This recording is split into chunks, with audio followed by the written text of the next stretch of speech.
In this lesson, I'm going to show you how to use alterations on the 5 chords in your big band charts.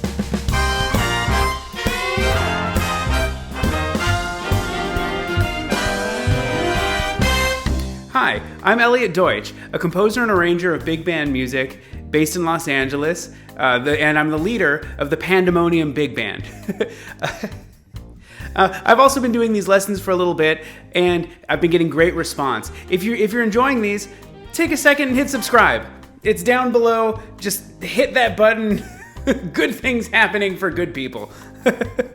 Ugh, gross. Alterations. So first of all, what's an alteration? An alteration is how we alter a chord, specifically change the notes to give it a little bit of, more jazziness. It's really stupid. When I'm talking about alterations, I'm talking about changes that we make to the 5th degree of the chord and the 9th degree of the chord specifically. So I'm talking sharp 5, flat 5, sharp 9, and flat 9. When do we use them? How do we use them? What do they do? Why should you care? Etc., etc., etc. Alterations. In order to do this, as is typical from my YouTube lessons, I wrote a little jazz ditty to demonstrate this. So the first time you're going to hear it, it's going to have no alterations at all. It's a 2-5-1 in the key of jazz, known as C major. For this time, I've orchestrated it for trumpets and trombones to give it that big band 2D sound. So here it is.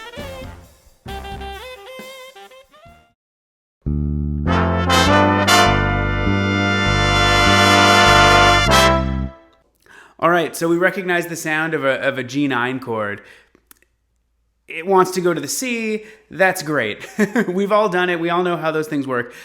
We're here to talk about alterations. So why would you use alterations? So as we talked about in a previous lesson about tritones, the dominant chord really, really wants to go to the tonic or the 1 chord. So in this case, G9 wants to get to C6-9. But, what if this is, the 2nd, 3rd, 5th turnaround in your tune and you want it to have even more tension and even more reason for it to go back to the tonic? The way you do that is by using alterations. So your next question is probably, well, which alterations sound the tensest? And the answer is, they all kind of sound similarly tense, in my ears anyway. So you might be wondering, which one should I use when? And that's a good question. So that kind of depends on what your melody note is. If we're orchestrating for the big band or in any ensemble where you're going to be having close voicings, you really want to keep at least a minor third between the lead voice and the second voice. So in this case, between trumpet 1 and trumpet 2. So in our example with the G7 or G9, if we have a third in the melody, like a B natural up top, we won't be able to have a sharp 9 as our alteration, because that's only a half step away. Unless we do something, unless we spread the trumpets for more than an octave, which we shouldn't. So a lot of times, which alterations you choose is dictated by what melody notes you have. So the obvious melody notes are whatever you've written for lead trumpet, but sometimes if you have counterpoint going on at the same time, that'll dictate which alterations you can use as well, because you don't want the spelling of the chord to clash with counterpoint that's going on at the same time. A couple other things to keep in mind. The sharp 9 sounds like a minor third, because it's the same note. So in the case of G7, the sharp 9 is going to be an A sharp. The regular 9 is an A, so the sharp 9 is an A sharp, which is, and harmonically the same as a B flat. So it sounds like a minor third. So when you're voicing a sharp 9 chord, in order for it to sound like an alteration and not like a wrong note, what you want to do is have the sharp 9 in a higher octave than your third. So generally what I will do is put the sharp 9 in the trumpets and then put the third down below in either the trombones or the saxophones. In this case, the trombones. If you don't have the same problem with flat 9, as long as you're leaving the root out of the voicing. If you're using the root in the voicing, then you don't want to have a flat 9 below it for the same reason. Sharp 5 and flat 5, just put it in all the octaves and you'll be fine.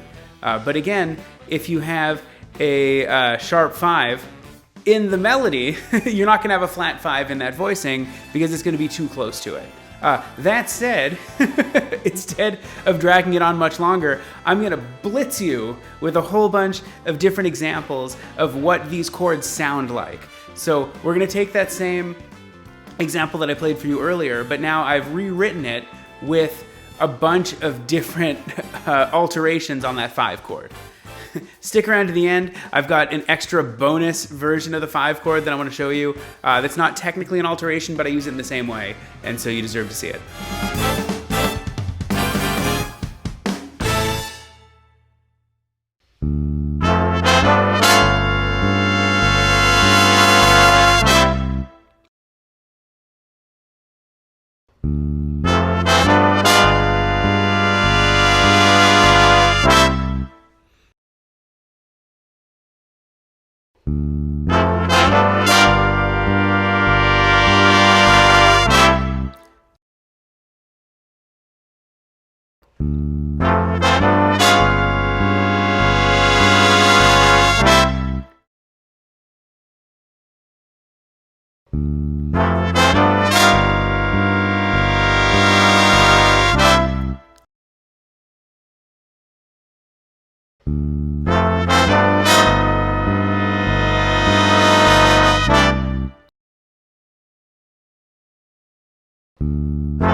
Those all sounded pretty similar, but you know, if the melody isn't dictating which alterations to use, I tend to gravitate towards flat 9 sharp 5. I just like the crunch that that chord has in it, that combination of alterations. But for you, it might be different. The more you use these in your writing, the more you'll grow your specific taste for them. But oftentimes, the melody dictates which alterations I'm going to use. The last one, which I teased as a bonus, is using the sus chord. I use the sus 9 chord. So in this case, G9 sus, which if you analyze it, it's the same as D minor 7 over G. But I like to write it as G9 sus because I think of it as an alteration of the 5 chord and not a 2 chord with a different bass note. In jazz music, when you use sus chords as dominant chords, there's no need to resolve them in the classical music theory sense. It just can sit there as a sus chord and then resolve to a C6-9, the same as all the other ones. So enjoy the sound of the sus chord.